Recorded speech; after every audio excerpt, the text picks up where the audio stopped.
Welcome to सैलसमा jobs notifications. और आप सभी को पता होगा प्रीवियस वीडियो में मैंने आपके 20 क्वेश्चन कंप्लीट किए हैं 2021 के। ओके, 2021 के 20 क्वेश्चन ऑलरेडी कंप्लीट कर दिए। आज हम बात करेंगे 21 क्वेश्चन से स्टार्ट करेंगे। जो भी बच्चे हिमाचल प्रदेश यूनिवर्सिटी शिमला और एसपी मंडी देख लेते हैं, इस बार अलग लेगा या एक ही एग्ज़ाम लेगा देख लेंगे हम। तो जो भी एमएससी जूलॉजी की तैयारी कर रहे हैं तो उनके लिए स्पेशली वीडियो बन रही है। ठीक है, तो स्टार्ट करते हैं क्वेश्चन नंबर 21 से। The ventricles of the brain are filled with. तो जो वेंट्रिकल होता है ब्रेन के, वो किस चीज़ से फिल होते हैं? ब्रेन फ्लूइड से, सेरेब्रोस्पाइनल फ्लूइड से, ब्लड से, लिम्फ से। क्वेश्चन नंबर 21 का।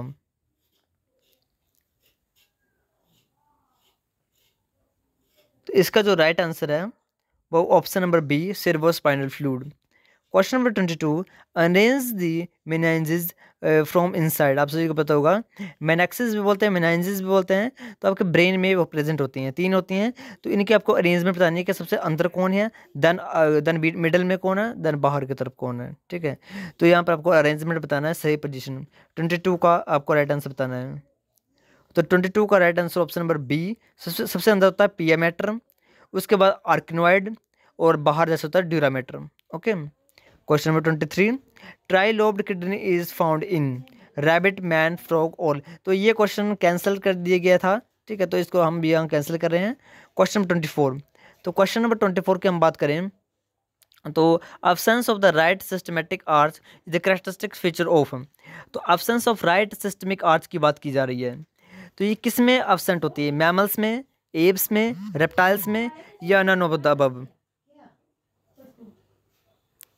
तो इसका जो राइट आंसर हो ऑप्शन नंबर ए, मैमल्स में।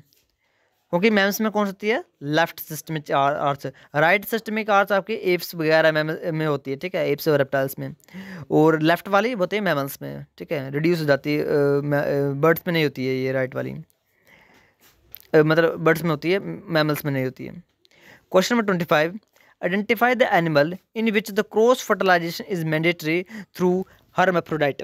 आपसे पता होगा जो बाइसेक्सुअल ऑर्गेनिज्म होते हैं उनको, जिसमें मेल फीमेल दोनों एक साथ होते हैं, उनको क्रॉस फर्टिलाइजेशन करनी होती है। सेल्फ भी कर सकते हैं, बट क्रॉस करते हैं, कई सेल्फ करते हैं। तो जिनको क्रॉस फर्टिलाइजेशन जो मैंडेटरी है, क्रॉस चाहिए चाहिए। वैसे तो बाइसेक्सुअल है, वो साथ साथ में भी कर सकते थे कि एक ही ऑर्गेनिज्म में फर्टिलाइजेशन हो जाए, बट वो क्रॉस फर्टिलाइजेशन करते हैं चाहे वो बाइसेक्सुअल हो। तो इनका बेस्ट एग्जांपल कौन सा है? फेरेटेमा, क्रोकोडाइल, कॉकरोच, या टर्टल। फेरेटेमा आपका अर्थवॉर्म है। ठीक है, अब बताओ इसका राइट आंसर क्या होगा 25 का। तो 25 का right answer option number A, Pheretima यानी अर्थवॉर्म। क्वेश्चन नंबर 26 की बात करूं तो mosaic development and unequal cleavage is seen in. Mosaic development की बात की जा रही है, साथ में अनइक्वल क्लीवेज, क्लीवेज आपके इक्वल नहीं है। अगर इक्वल क्लीवेज होती तो हम उसको बोल सकते हैं होलोब्लास्टिक क्लीवेज यानी कंप्लीट क्लीवेज। बट इधर हो रही है अनइक्वल यानी मीरोब्लास्टिक क्लीवेज हो रही है। एक हिंट भी दे रहा हूँ मैं आपको, मीरोब्लास्टिक क्लीवेज है। 26 का आपको राइट आंसर बताना है। तो 26 का right answer option number D, frog. क्योंकि फ्रॉग में जो योक होता है वो एक तरफ होता है। ठीक है, और दूसरी तरफ आपका वेजिटल पोर और एनिमल पोर। तो एनिमल पोर की तरफ आपका योक नहीं होता है, वेजिटल पोर की तरफ आपका योक होता है। तो क्लीवेज होती है ना, तो फर्स्ट जो क्लीवेज होती है वो मेरिडोनल होती है यानी ऊपर से नीचे की तरफ होती है। बट जब दूसरी क्लीवेज होती है तो ऊपर हो जाते हैं, नीचे अभी तक फर्स्ट क्लीवेज ही चली होती है। ठीक है, क्योंकि नीचे योग प्रेजेंट है। योग क्या करता है? हिंड्रेंस पैदा करता है क्लीवेज को। तो अनइक्वल क्लीवेज हम मानते हैं इन केस ऑफ फ्रॉग। 26 का राइट आंसर है frog. Then 27, extra embryonic membrane और अब्सेंट इन। अब्सेंट, प्रेजेंस नहीं बोला जा रहा है, अब्सेंट इन। प्रोथेरेंस, मेटाथेरेंस, यूथेरेंस, एम्फीबियंस। तो 27 का right answer option number D, amphibians. Question number 28, in humans the beginning of the embryonic stages occur in human beginning of embryonic stages. Embryo के stages क्या होती है? जब भी आप सभी को पता होगा क्लीवेज होगी, यानी जब जाइगोट बनेगा, जाइगोट की क्लीवेज होगी। क्लीवेज होने के बाद 2 सेल बनते हैं, एक इनर सेल मास और बाहर की तरफ बनते हैं ट्रोफोब्लास्ट लेयर। तो जो इनर सेल मास है वो आगे जाके एम्ब्रियो बनाएगा। तो एम्ब्रियो की स्टेजेस कब से बनना स्टार्ट हो जाती है इन केस ऑफ ह्यूमन? जिसका right answer option number A, first week. Then 29, reabsorption of the useful substances back into the blood from the filtrate in the nephron occur mainly in। यानी आपकी reabsorption of filtrate की बात की जा रही है कि ब्लड में फिल्ट्रेट की रीअब्जॉर्प्शन कहाँ पर होती है? प्रोक्सिमल कॉन्वर्टर ट्यूब में यानी पीसीटी में, लूप ऑफ हेनली में, डीसीटी में या कोलेक्टिंग डक्ट में? तो इसका राइट आंसर ऑप्शन नंबर ए, मैक्सिमम रीअब्जॉर्प्शन भी पीसीटी में होती है। तो जहाँ पे भी रीअब्जॉर्प्शन लिखा हो वहाँ पे आपको पीसीटी सेलेक्ट करना, पर देख लेना किसकी पूछी हो, ठीक है। मैक्सिमम पूछी हो तो पीसीटी में होगी, बाकी सब्सटेंसेस की डीसीटी में होती है, कईयों की कोलेक्टिंग डक्ट में भी होती है, पर मोस्ट इंपॉर्टेंट पीसीटी है। Okay, question number 30, which of the following converts the peptones proteases polypeptides into amino acids? देखो यहाँ पे आपको डाइजेशन से क्वेश्चन आया है कि कौन सा ऐसा एंजाइम है, ठीक है, जो कन्वर्ट करता है किसको, पेप्टोन्स को, प्रोटीजेज को एंड पॉलीपेप्टाइड्स को अमीनो एसिड्स में। अमाइलेज है, ट्रिप्सिन है, लाइपेज है, रेनिन है। तो आप एलिमिनेशन मेथड लगा सकते हो। अमाइलेज होता है शुगर के लिए, ठीक है, तो एलिमिनेट हो गया। लाइपेज होता है आपका फैट के लिए, तो एलिमिनेट हो गया। अब ट्रिप्सिन है या रेनिन है? इसका right answer option number B, trypsin. Renin जो होता है वो मिल्क कोगुलेटरी फैटर है, यानी ये मिल्क को तोड़ने का काम करता है, वो भी बच्चों में, बड़ों में नहीं, बच्चों में। Okay, question 31, function of the tracheal hairs is to, function of tracheal hairs is to pass the mucus out, pass the mucus in, pass the air out या पास द एयर इन? तो आपको याद रखना है कि mucus को करता है या एयर को करता है। ट्रैकिल हेयर्स की, ट्रैकिल हेयर्स कहाँ होते हैं? ट्रैकिया, ट्रैकिया आप सभी को पता होगा, एक रेस्पिरेटरी ऑर्गन्स होते हैं इंसेक्ट में, खासतौर पर कॉकरोच वगैरह में, ठीक है। तो वहाँ पर ट्रैकिल हेयर्स जो होते हैं वो क्या काम करते हैं? क्वेश्चन 31 का आंसर बताना आपको। तो इसका राइट आंसर ऑप्शन नंबर ए, यानी पास आउट करता है म्यूकस को। Question number 32, tri methyl amine oxide is excreted by, tri methyl amine oxide, इसको TMAO बोलते हैं, ठीक है, TMO बोलते हैं। तो TMAO ये कौन सेक्रेट करते हैं? ये एक एक्सक्रीटरी बेस्ड प्रोडक्ट है। Marine fishes, fresh water fishes, reptiles, birds, जिसका right answer option number A, marine fishes. Question number 30, when the SA node does not initiate any impulse for heart beat it results in? SA node है वो nerve impulse को, या sorry nerve impulse नहीं, cardiac impulse जो है उसको secrete नहीं कर पा रहा है, यानी इनिशिएट ही नहीं कर पा रहा है। तो हार्ट फेलियर के केस में, हार्ट ब्लॉक के केस में, सर्कुलेटरी अरेस्ट के केस में, या सर्कुलेटरी शॉक के केस में? तो इसका right answer option A, heart failure में। हार्ट ब्लॉक तो वो होता है जब आपका जो फैटी सब्सटेंस होता है, कोलेस्ट्रॉल वगैरह होता है, वो हार्ट की वेसल्स में जम जाता है, तो हार्ट ब्लॉक होता है। सर्कुलेटरी अरेस्ट होता है जब आपकी आर्टरीज और वेन्स में बहुत ज़्यादा आर्थरोस्क्लेरोसिस हो जाए तो। और सर्कुलेटरी शॉक जो है, जिसको हम स्ट्रोक भी बोलते हैं, वो तो ब्रेन में ब्लड ना पहुंचे तो होता है। तो इधर right answer option number A, heart failure. Question number 34, when the neuron is at rest, जब न्यूरॉन आपकी रेस्ट कंडीशन में है, the inner surface of cell membrane is negatively charged, there are more sodium ions out of the cell than within, both A and B, none of the above. जब neuron resting potential में है, तो resting potential में अंदर कौन सा charge होता है? -70 MB। तो क्या होगा अंदर, क्या होगा? नेगेटिव चार्ज हो गया। ऑप्शन ए तो सही है, ठीक है। तो उसके बाद चलो, there are more sodium ion outside the cell than within, ये भी सही है, क्योंकि सोडियम आयन बाहर ज़्यादा है एज कम्पेयर टू इनर। क्योंकि देखो अंदर नेगेटिव चार्ज है ना, तो नेगेटिव चार्ज तो अंदर सोडियम ज़्यादा होगा नहीं, यदि अंदर सोडियम ज़्यादा हो गया तो फिर तो पॉजिटिव चार्ज होना चाहिए अंदर। तो अंदर आपका नेगेटिव चार्ज होता है, यानी -70 MB होता है, आप सभी को पता होगा नॉर्मल।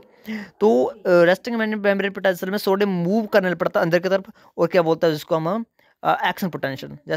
जैसे सोडियम कंसंट्रेशन अंदर ज़्यादा हो जाएगी तो एक्शन पोटेंशियल बोला जाएगा, रेस्टिंग पोटेंशियल नहीं बोला जाएगा। तो यानी सोडियम जो होगी वो कहाँ होगा? बाहर ज़्यादा होगा। तो इधर ये लिखा है कि there are more sodium ion outside the cell, यानी दोनों बोथ स्टेटमेंट्स राइट है, वो बोथ ए एंड बी।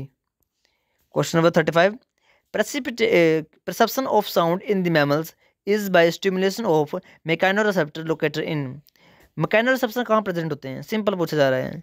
जो सुनने वाले रिसेप्टर होते हैं वो कहाँ पर होते हैं? रेजनर मेम्ब्रेन पर, साकुलस पर, सेमी सर्कुलर कैनाल पर, या ऑर्गन ऑफ कोर्टे में? ये सभी ईयर्स के पार्ट हैं। इसका right answer option number D, organ of Corti. ये घुमाव जैसा होता है, ईयर के अंदर होता है। Question 36, pupil is dilated by, pupil क्या होता है? प्यूपिल आपकी आइज में प्रेजेंट होता है, जो ब्लैक कलर का आपको एरिया दिख रहा है वाइट के अंदर, वो डायलेट किस किस वजह से हो रहा है? कॉन्ट्रैक्शन ऑफ सर्कुलर मसल या रेडियल मसल, या दोनों के द्वारा? 36 का right answer option number B, contraction of radial muscle. Question 37, LH luteinising hormone helps in, luteinising hormones आपके सिक्रेट किए जाते हैं, आप सभी को पता होगा पिट्यूटरी के द्वारा सिक्रेट किया जाता है, जो एक गुनेडल हार्मोन है। तो LH का क्या फंक्शन है? Formation of ovum, release of ripe ovum, menstrual bleeding, menstrual bleeding, none of the above, ABCD। तो जो 37 है उसका राइट आंसर ऑप्शन में B, release of ripe ovum. Calcitonin which help in the reducing the level of the blood calcium is produce by, तो calcitonin किसके द्वारा produce किया जाता है? Adrenal gland, pancreas, thyroid, pituitary. बहुत इजी क्वेश्चन है ये तुम, तो thyroid gland. Okay, deficiency of the thyroxine in children leads to, ये याद रखना, चिल्ड्रन पूछा है या अडल्ट पूछा है। क्रिटिनिज्म, मायोक्सिडिमा, टेटनी या एक्रोमिगेली। 39 का option number A is the right answer, यानी क्रिटिनिज्म। यदि इधर पूछा था deficiency of thyroxine in children, sorry deficiency of thyroxine in adults, तो इधर होता मायोक्सिडिमा। और इधर अगर पूछा होता डेफिशिएंसी ऑफ द डेफिशिएंसी नहीं, higher level of GH hormone यानी ग्रोथ हार्मोन, तो कौन सी डिजीज होती है? तो एक्रोमेगाली होती है। Okay, question 40, oxytocin and vasopressin are released by, आपसे एक बताओ कि दो हार्मोन यदि ना लिखे हैं, ऑक्सीटोसिन एंड वेसोप्रेसिन, वेसोप्रेसिन को ADH भी बोलते हैं, ये आपके हाइपोथैलेमस में बनते हैं बट स्टोर्ड होते हैं पोस्टीरियर पिट्यूटरी में। ठीक है, तो यहाँ पर पूछा गया पारस डिस्टालिस, पारस इंटरमीडिया, पारस नर्वोसा। तो आपको याद रखना कि एंटीरियर पोर्शंस के कौन कौन से पार्ट होते हैं, जो पोस्टीरियर का पार्ट होगा वही इसका राइट आंसर होगा। तो बताओ, काफ़ी हिंट दे दी मैंने 40 का, तो 40 का राइट आंसर है ऑप्शन नंबर सी, पारस नर्वोसा। पारस डिस्टालिस और पारस इंटरमीडिया, ये दोनों पार्ट होते हैं एंटीरियर पिट्यूटरी के, posterior pituitary Paras nervosa. Okay, question 41, the enzyme responsible for promoting the gluconeogenesis, gluconeogenesis यानी ग्लूकोज का बनना फ्रॉम द अदर कार्बोहाइड्रेट्स, यानी प्रोटीन से बनेगा या फैट से बनेगा, तो कौन सा एंजाइम रिस्पॉन्सिबल होता है? Insulin, cortisol and thyroxine, cortisol, insulin यानी glucagon, cortisol, glucagon and thyroxine, insulin, thyroxine, glucagon. पहले याद रखो, हमारी बॉडी क्या बना रही है? ग्लूकोज बना रही है, तो ग्लूकोज बनाने के लिए क्या इंसुलिन लगेगा या नहीं लगेगा? पहले इधर देख लो, आपको काफ़ी ऑप्शन यहाँ पे एलिमिनेट होंगे या नहीं होंगे, तो काफ़ी ऑप्शन यहाँ पे एलिमिनेट हो जाएगी। हमको इंसुलिन थोड़ी चाहिए, इंसुलिन का काम होता है कि ग्लूकोज को दोबारा हमारे बॉडी में स्टोर करना, बट इधर ग्लूकोज बन रहा है, स्टोर नहीं हो रहा है। इंसुलिन का काम होता है ग्लूकोज को कन्वर्ट कर देना ग्लाइकोजन में, बट इधर बन रहा है ग्लूकोज ग्लाइकोजन से या किसी अन्य कार्बोहाइड्रेट से, क्या बन रहा है? ग्लूकोज बन रहा है, तो बनना तो इंसुलिन का काम नहीं है। तो आपका option A, option B, option D, ये तो एलिमिनेट हो रहे हैं। क्या बचा? Option C, cortisol, glucagon and thyroxine. Question 42, deamination results in the formation of uric acid in the presence of, deamination action and transamination action अपन पढ़े हैं। तो यूरिक एसिड बनने के लिए किसकी जरूरत है? आर्जिनेज की, जेनथाइन ऑक्सीडाइज की, या दोनों की? बहुत ईजी है ये भी, अपन पढ़ा है, जेनथाइन ऑक्सीडाइज की। ओके, आर्जिन कहाँ है? आर्जिनेज का तो कोई रोल ही नहीं इधर, जेनथाइन ऑक्सीडेज का। ओके, क्वेश्चन नंबर 42 का right answer option number B. Question number 43, which of the following is the first step in the Krebs cycle, Krebs cycle आपने पढ़ी, बचपन में पढ़ी है आपने, तो इसका पहला स्टेप क्या है? Acetyl coenzyme A, oxaloacetic acid और सिट्रिक एसिड बनेगा, क्या ये है? या cis aconitase plus water plus isocitrate, fumaric acid and H2 और malic acid, succinic acid plus 2H plus fumaric acid. तो ये बहुत इजी है, क्योंकि इसमें ना जो पहला प्रोडक्ट लिखा है एसिटाइल कोएंजाइम ए, ये कहाँ से आता है? ये तो आ रहा है आपको उस साइकिल से, ग्लाइकोलाइसिस के बाद वहाँ कन्वर्जन हो रहा है आपका पायरुविक एसिड का एसिटाइल कोएंजाइम ए में, और एसिटाइल कोएंजाइम फर्दर प्रोसेस को इनिशिएट करता है क्रैब साइकिल को, यानी acetyl coenzyme A oxaloacetic acid के साथ मिलकर सिट्रिक एसिड बनाता है। तो पहला स्टेप आपका 43 का राइट आंसर है option number A. Question 44, reaction of the urea cycle take place in the liver cell in cytosol, lysosome, mitochondria, cytosol and mitochondria both. देखो ये थोड़ा यूनिक क्वेश्चन है बट इंपॉर्टेंट क्वेश्चन है। तो आपका जो यूरिया साइकिल है वो कहाँ होती है? आप सभी को पता लिवर सेल में होती है, पर लिवर सेल में भी कहाँ होती है? वो होती है बोथ साइटोसोल में एंड माइटोकॉन्ड्रिया के मैट्रिक्स में। ओके, यानी डी ऑप्शन आपका राइट आंसर है।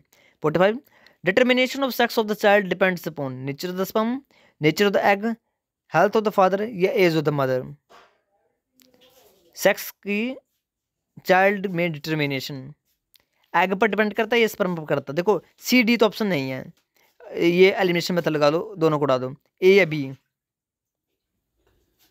तो ऑब्वियसली आपका स्पर्म ही होगा, क्योंकि एग तो के पास तो दो ही क्रोमोसोम है ना, एक्स एक्स। चांस तो बस यही है कि मेल फीमेल बनेगा, बट मेल के पास है कि दो हैं, मेल या फीमेल, यानी बाय भी है एक्स भी है। तो ये पॉसिबिलिटी किस पर जाती है, फादर पर जाती है। ओके 46 पे चलते हैं अब हम। The following Mendel law F2 progeny shows the phenotype ratio of 27,999,333,1 is the cross of called as monohybrid, dihybrid, trihybrid। देखो मोनोहाइब्रिड तो है नहीं ये, क्योंकि इतनी बड़ी रेशो मोनोहाइब्रिड में नहीं आती है। F2 की हो चाहे F1 की हो, मोनोहाइब्रिड में तो रेशो आपका सभी को 3:1 आपकी मोनो उसमें F1 प्रोजनी, और F2 प्रोजनी आपकी 9:3:3:1 डाईहाइब्रिड क्रॉस। देखो क्या हो सकता है 46 का राइट आंसर। तो इसका राइट आंसर ऑप्शन में सी ट्राई हाइब्रिड, मोनोहाइब्रिड 3:1 और dihybrid 9:3:3:1 and C is the 27,999,333,1। ये ट्राई हाइब्रिड क्रॉस है। Okay question number 47, fetal sex can be determined by examining the cell from the amniotic fluid by looking for kinetochore, साइजमेटा, Barr body, autosome. देखो आपसे ने पढ़ा होगा बचपन में कि अम्यूनिटिक फ्लूइड का लिया जाए, जो बैन टेक्निक है, तो हम पता लगा सकते हैं कि पेट में बच्चा मेल है या फीमेल है। तो वो क्या देखते हैं उस अम्यूनिटिक फ्लूइड में, काइनेटोकोर को देखते हैं, साइजमेटा को देखते हैं, बारबोडी को देखते हैं, या ऑटोजोम देखते हैं। देखो काइनेटोकोर और साइजमेटा का कोई रोल नहीं है, तो ए बी को तो आप यहाँ पे एलिमिनेट कर सकते हो।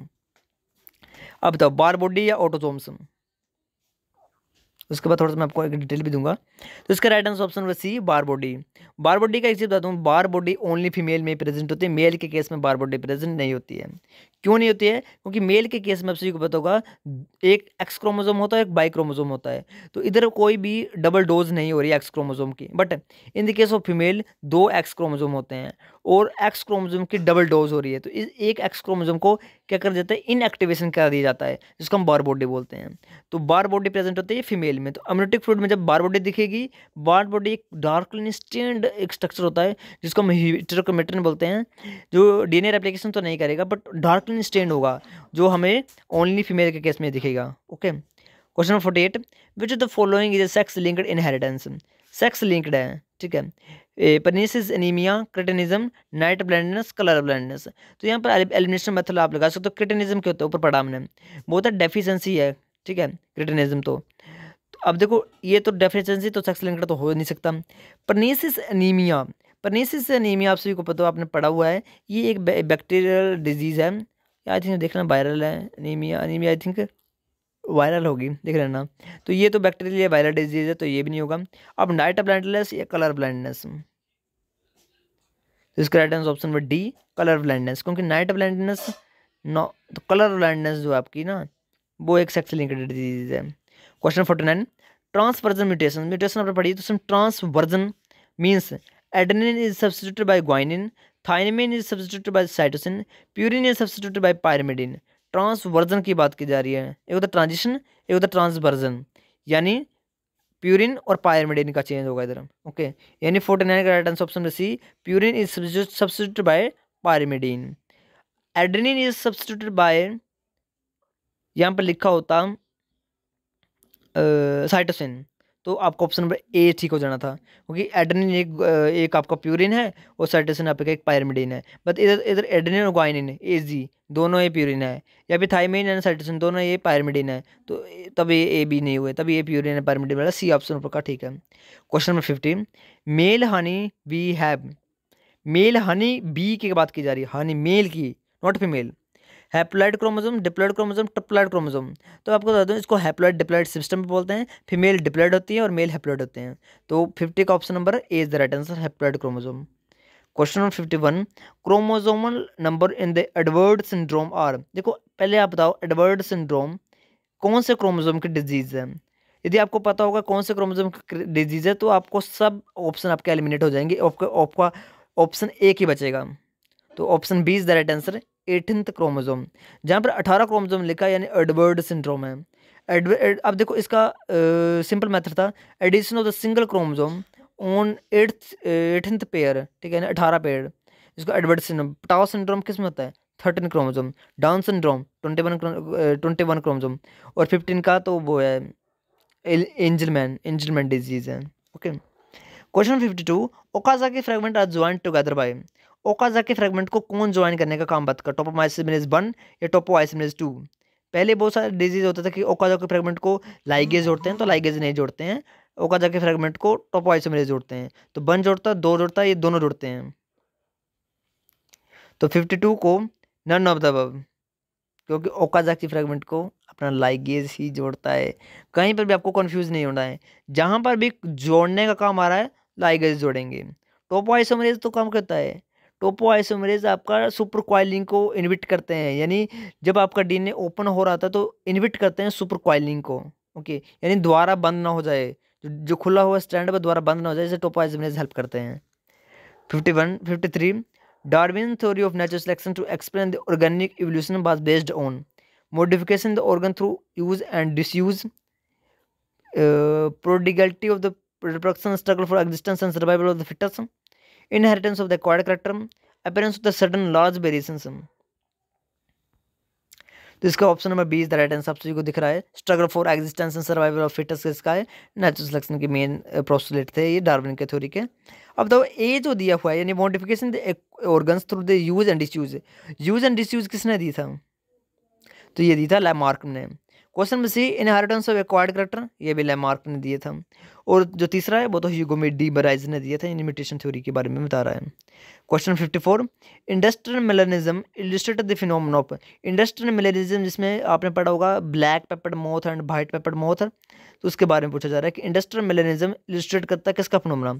Directional selection, concealing colouration, both A and B, none of the above. इसका right answer option C, directional selection and concealing colouration दोनों। Question 55, the type of the fossil where the hard part like bone और trunk of the tree are preserved are known as petrification, molds, compression, pseudofossils।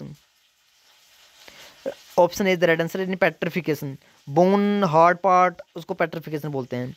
Question 56, origin the first tooth word took place in. जो पहले जो है tooth word जो है उनको कहाँ place किया जाएगा, यानी टूथ वर्ड की बात करी तो आर्चियोपेटेक्स की बात की जा रही है। तो Cretaceous period, Triassic period, Jurassic period या Permian period? Right answer option C is the right answer, Jurassic period. Question 57, two species called as sibling species if they are morphological distinct but interbreeding, morphological similar but reproductive isolated, morphologically similar and interbreeding, morphologically distinct and reproductively isolated। देखो मैं आपको एक hint दे दूं, तो जो sibling species होते हैं वो आपस में ब्रीडिंग नहीं कर सकते हैं, यानी रिप्रोडक्शन नहीं कर सकते हैं, सेक्स संबंध नहीं बना सकते हैं, उनको सिबलिंग स्पीसीज बोलते हैं। अब बताओ इसका क्या राइट आंसर होगा 57 का? तो 57 का right answer option B, morphologically तो सिमिलर हैं बट रिप्रोडक्टिवली आइसोलेटेड हैं। मैंने कहा कि वो सेक्स नहीं कर सकते एक दूसरे के साथ, बट देखने में एक जैसे हैं, जिनको बोलते हैं sibling species. Question 58, macro evolution operates above the species level and results in the establishment of. Macro evolution, not the micro, macro बड़ा इवोल्यूशन जो है वो किसकी तरफ लेके जाता है? New genera, new family, new order या ऑल ऑफ द अबव? तो ये तो ऐसे लग रहा है बता कर मैक्रो इवोल्यूशन तो सब कुछ चेंज होगा, यानी all of the above. Question number 59, evolution of the Darwin finch is an example of adoptive radiation. Adoptive नहीं होता है, एडेप्टिव होता है, ठीक है। Adoptive radiation, allopatric speciation, both या नन ऑफ द अबव? तो इसका right answer option number C, both, क्योंकि एडेप्टिव रेडिएशन यानी अडेप्ट कर रहे हैं इन्वायरमेंट का इन्फ्लुएंस लेकर। तो आपसे क्या बताओ, उनकी चोंचें जो थी डार्विन फिंचेस की वो चेंज हो रही थी देयर नीड। जो मतलब इंसेक्ट खाने वाले तो उनकी इंसेक्ट खाने जैसे होगी, जो सीड खाने वाले तो उनकी सीड खाने वाली होगी, इन्वायरमेंट ने इन्फ्लुएंस की और उनकी शेप चेंज होगी। एलोपैट्रिक होता है कोई ना कोई बैरियर आया, तो गैलापागो आइलैंड था, उधर बैरियर था क्योंकि बीच में समुद्र था, कहीं उड़ जा रहे थे, उड़ के कहीं दूसरे टापू में जा रहे थे, तो एलोपैट्रिक स्पेसिएशन भी हो रही थी, ठीक है। Question 60, the last question, the term speciation was coined bye, important है, मेयर, वलांसे, लिनियस, माल्स। तो मैल्स को तो एलिमिनेट कर दो, मेयर है या बैलेंसे है, लिनियस है? रुको, टर्म स्पेसिएशन एडवर्ड मेयर मैंने नहीं दिया है, वलांसे ने भी नहीं दिया है, लिनियस ने भी नहीं दिया यार। क्वेश्चन थोड़ा डाउटफुल है मुझे। टर्म स्पेसिएशन, टर्म स्पेसिएशन इन चारों में से किसी ने नहीं दी है। एक सेकंड, जहाँ तक मुझे याद आ रहा है इनमें से कोई आंसर नहीं है। मैं चेक कर लेता हूँ एक बार क्या है इसका। टर्म स्पेसिएशन किसने दी है?